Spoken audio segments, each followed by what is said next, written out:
सुप्रभात। आज कक्षा 11 में हम काव्य का द्वितीय पाठ पद पढ़ेंगे, जो कि मीराबाई द्वारा रचित है। तो आइए पद पढ़ने से पूर्व उस भक्त कवयित्री मीराबाई के जीवन का संक्षिप्त परिचय प्राप्त कर लेते हैं। भक्ति काल की सगुण भक्ति धारा की शिरोमणि कवयित्री मीरा का जन्म सन 1498 में मारवाड़ रियासत के कुड़की गांव में हुआ था। संत कवि रैदास को उनका गुरु माना जाता है। बचपन से ही कृष्ण भक्ति में लीन मीरा श्री कृष्ण को ही अपना आराध्य एवं पति मानने लगी थी। उनका विवाह चित्तौड़ के राजघराने में हुआ। मीरा ने लोकलाज और कुल की मर्यादा के नाम पर लगाए गए सामाजिक और वैचारिक बंधनों का विरोध किया। श्री कृष्ण भक्ति में लीन मीरा मंदिर में संतों के साथ सत्संग करती, भजन गाती व नृत्य करती।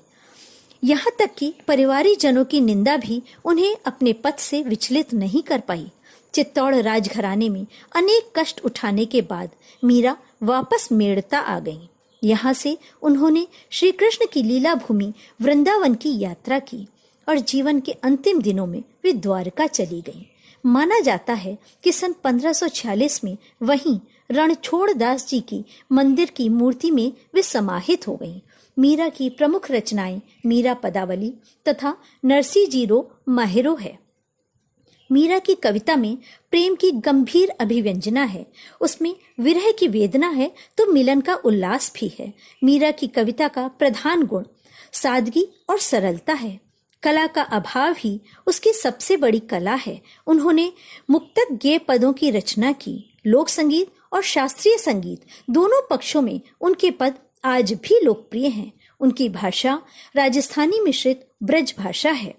यह प्रस्तुत दोनों पद नरोत्तम दास स्वामी द्वारा संकलित संपादित मीरा मुक्तावली से लिए गए हैं, जिनमें पहले पद में मीराबाई ने श्री कृष्ण के प्रति अपने अगाध प्रेम व आस्था का वर्णन किया है तथा सांसारिक क्रियाकलापों में लिप्त लोगों के प्रति चिंता प्रकट करते हुए स्वयं को इस भवसागर से निकालने का अनुग्रह किया है।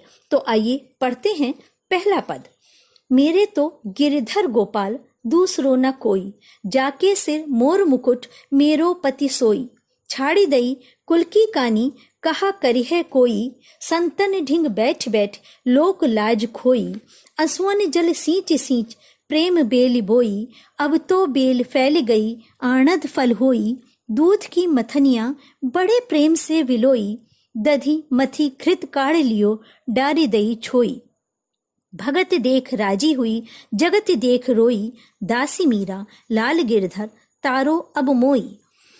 श्री कृष्ण की अनन्य भक्ति मीराबाई कहती हैं कि मेरे तो गिरिधर, गिरि पर्वत का पर्यायवाची है, धर मतलब धारण करने वाले, पर्वत को धारण करने वाले।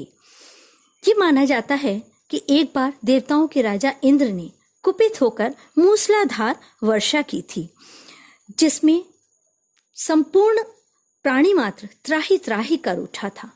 तब श्री कृष्ण ने इंद्र के कोप से बचाने के लिए मूसलाधार वर्षा के प्रकोप से रक्षा के हेतु समस्त नगरवासियों को प्राणों की रक्षा करने के लिए गोवर्धन नामक पर्वत को अपनी कनिष्का यानी छोटी उंगली पर छत्र के समान धारण कर लिया था।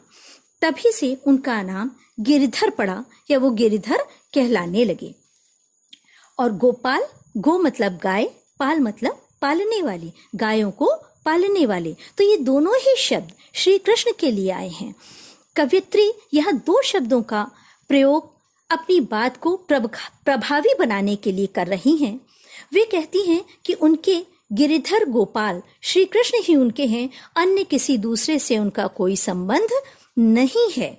वे कहती हैं आगे, जाके सिर मोर मुकुट, जाके जिसके सिर पर मोर मुकुट है, मोर का मुकुट है, मेरो पति सोई, सोई वही मेरा पति है।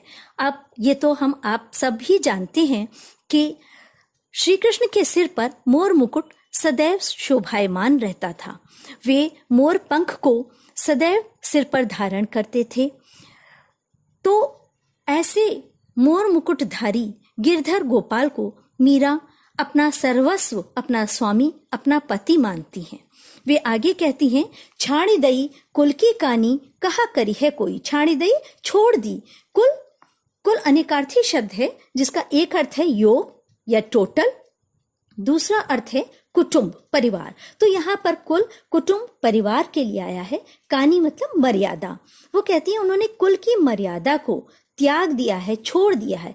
कहा करी है कोई, कहा क्या कर लेगा, करिए कर लेगा कोई, अब उनका क्या कर लेगा। अर्थात वो ये कहना चाहती हैं कि वो जब ईश्वर की, श्री कृष्ण की शरण में आ गई हैं तो उन्होंने कुल की मर्यादा को भी त्याग दिया है। अब उनका कोई भी क्या बिगाड़ लेगा। इस पंक्ति से समाज के प्रति मीरा की उपेक्षा की अभिव्यक्ति हुई है। आगे वे कहती हैं, संतन ढिंग बैठ बैठे। संतन संतों के साथ, साधु सज्जनों के ढिंग साथ में बैठ करके लोक लाज खोई, लोक समाज की लाज मर्यादा को, शर्म को खो दिया है, त्याग दिया है। क्योंकि उस समय में ये प्रथा प्रचलित थी, ऐसी परंपरा थी कि स्त्रियां जो हैं वो पुरुषों के साथ नहीं बैठती थी। और मीरा तो राजघराने की वधू थी, तो उनके लिए पुरुषों के साथ बैठना बिल्कुल भी शोभा नहीं देता था। तो उस समय की मर्यादा को मीरा ने श्री कृष्ण की भक्ति के लिए त्याग दिया था। वही वो कहती हैं कि संतों के साथ बैठ बैठ करके उन्होंने लोक लाज को, समाज की मर्यादा को भी खो दिया है। अंसवन जल सींच सींच प्रेम बेल बोई। अब वो ये कहती हैं कि उनके हृदय में जो श्री कृष्ण के प्रेम की बेल है, श्री कृष्ण की भक्ति की जो बेल है, उन्होंने उसे आंसुओं के जल से सींचा है। बच्चों, सभी जानते हैं कि पौधे को, बेल को बड़ा करने के लिए जल से सींचने की आवश्यकता होती है। लेकिन मीराबाई ने तो श्री कृष्ण की प्रेम की बेल को आंसुओं के जल से सींचा है। आंसुओं के जल से क्यों सींचा? क्योंकि श्री कृष्ण उनसे दूर हैं। उस विरह वेदना में, उस दूरी के दुख को में जो उनके आंखों से आंसू बहे हैं, उस आंसुओं के जल से सींच करके उन्होंने अपनी प्रेम रूपी बेल को बड़ा किया है। अब वो कहती है अब तो बेल फैल गई, अब वो प्रेम की बेल, श्री कृष्ण की भक्ति की बेल बड़ी हो चुकी है, फैल चुकी है। आनंद फल होई, उसमें आनंद रूपी फल अब प्राप्त हो रहा है। उनके कहने का तात्पर्य है कि जिस बेल को उन्होंने आंसुओं के जल से सींच करके बड़ा किया था, उस श्री कृष्ण की भक्ति में अब उन्हें आनंद प्राप्त होने लगा है। दूध की मथनियां बड़े प्रेम से बिलोई। वो कहती हैं कि दूध की मथनी, मथानी कहते हैं जो मथने के काम आती है, एक छोटा सा उपकरण होता है, आप चित्र में देख सकते हैं। इससे दही को बिलोया जाता है, बिलोया यानी मथा जाता है, और उसमें घी ऊपर आ जाता है, घी और मक्खन निकल करके आता है। तो वही वो कहती है कि दूध की मथानी से उन्होंने दधी यानी दही को मथा है, बहुत प्रेम से मथा है, और घृत यानी घी को काढ़ी लियो, निकाल लिया है। काढ़ना मतलब निकाल लिया है। यहाँ घी जो है वो प्रतीकात्मक शब्द है, यानी दधी यानी संसार का चिंतन मंथन करके संसार को चिंतन और मंथन के द्वारा उन्होंने घृत सार को, वो सार क्या है उनके लिए, जो घी जिसे उन्होंने सार माना है वो है ईश्वर की भक्ति, श्री कृष्ण की भक्ति, जिसे उन्होंने अपना लिया है, निकाल लिया है। और डारी दई छोई, डारी दई पड़ी रहने दी, छोड़ दिया है। छोई छाछ, छाछ यहाँ पर प्रतीक है सारहीनता का, निस्सारता का, कि जो उन्हें निस्सार महत्वहीन लगा उसको उन्होंने छोड़ दिया। अब क्या महत्वहीन लगा उन्हें? सांसारिक मोह माया, उसका उन्होंने त्याग कर दिया है। आगे वे कहती हैं भगत देख राजी हुई, जगत देख रोई, कि वे संसार में भक्ति को देखकर, भक्तों को देखकर, सांसारिक जीवन में जो लिप्त नहीं रहते, ऐसे ईश्वर के भक्तों को, भक्ति को देखकर राजी हुई, प्रसन्न होती हैं। किंतु जगत देख रोई, जगत संसार, अब संसार से मतलब है यहाँ संसार के लोगों को, जो सांसारिकता में लिप्त हैं, ऐसे लोगों की स्वार्थ में लिप्त क्रियाकलापों को देखकर, सांसारिक मोह माया में पड़े हुए क्रियाकलापों को देखकर वो रोती हैं, विलाप करती हैं, अप्रसन्न होती हैं। उन्हें दुख होता है कि ऐसे लोग श्री कृष्ण की भक्ति को क्यों नहीं प्राप्त करते, उसमें मन क्यों नहीं रमाते। वो आगे कहती हैं दासी मीरा लाल गिरधर। अब अंतिम पंक्ति में मीराबाई श्री कृष्ण की दासी बताती हैं स्वयं को। वे कहती हैं हे गिरधर लाल, हे श्री कृष्ण, मैं तो आपकी दासी सेविका हूँ। तारो अब मोही, अब मेरा तारो उद्धार करो।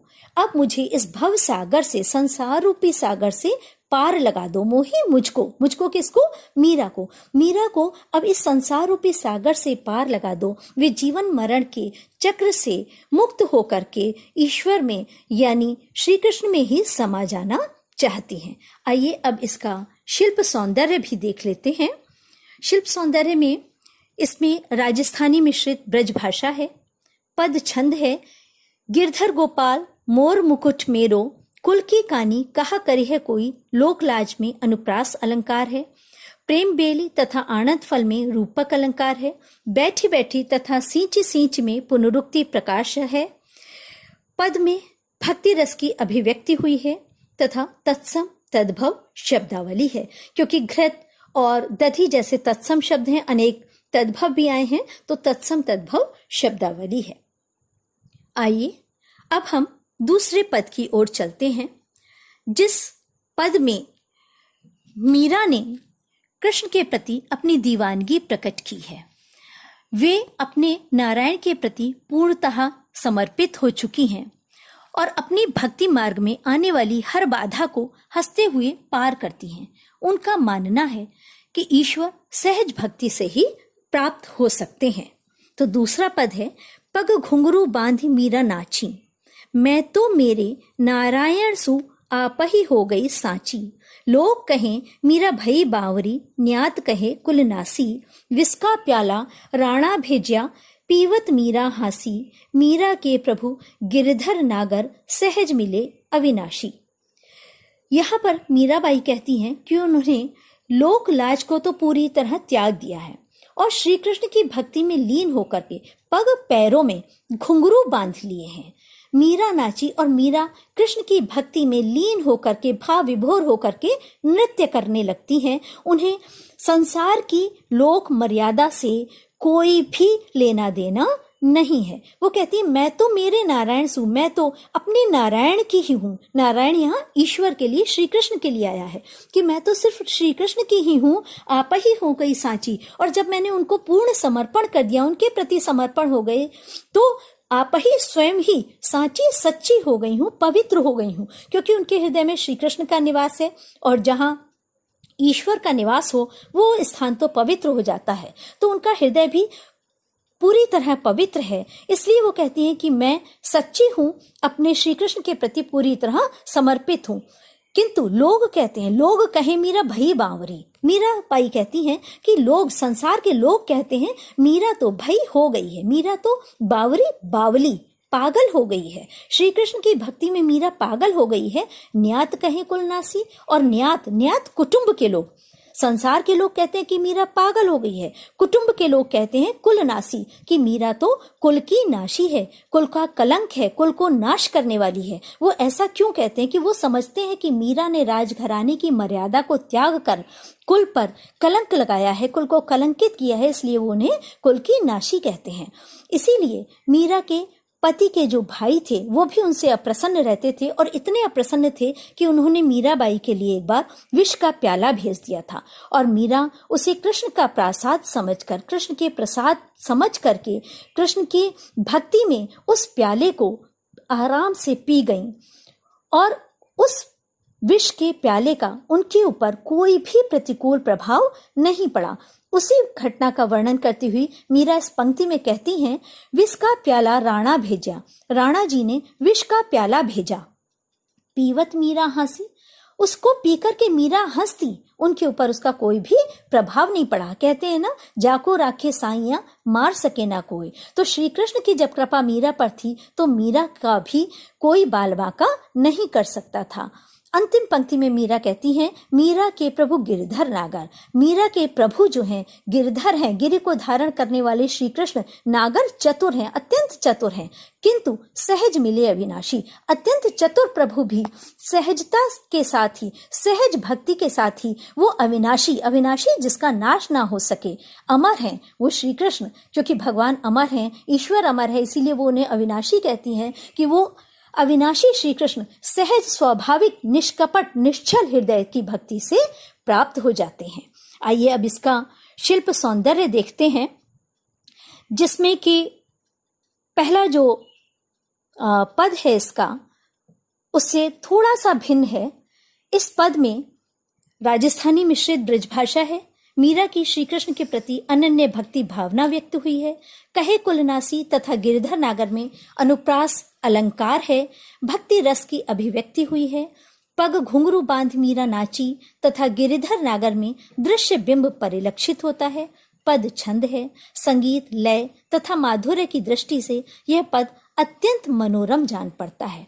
तो इस प्रकार ये दोनों पद यहाँ समाप्त होते हैं और मुझे पूर्ण विश्वास है कि आपको ये दोनों पद भावों के साथ पूरी तरह स्पष्ट हो चुके होंगे और अब इनसे संबंधित सभी प्रश्नों का उत्तर देने में आप पूर्ण सक्षम होंगे। धन्यवाद।